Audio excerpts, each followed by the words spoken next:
Представям ви рецепта за сурови бомбони с тахан от кашу. Ще са ни необходими около 100 грама тахан от кашу и фино смлени овесени ядки, да се получи нещо като овесено брашно. Аз ще си овалям моите бомбони с фъстъчен крокант и с начукани орехи. Прибавяте си овесеното брашно към тахана от кашу, така че да се получи нелепкава смес. Препоръчвам ви да използвате ръкавици за направата на бомбоните, за да не ви залепнат по пръстите.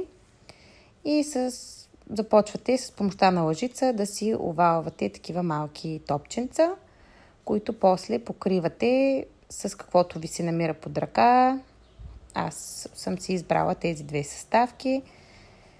Бомбоните могат да се консумират направо директно. Няма нужда да ги съхранявате в хладилник. Стават по-приятни на стайна температура. Препоръчвам ги да ги консумирате 1-2 часа след като сте ги направили, за да може овесените ядки да си попият от тахана. Ако ви е харесала рецептата, може да я споделите и с приятел. Хубав ден!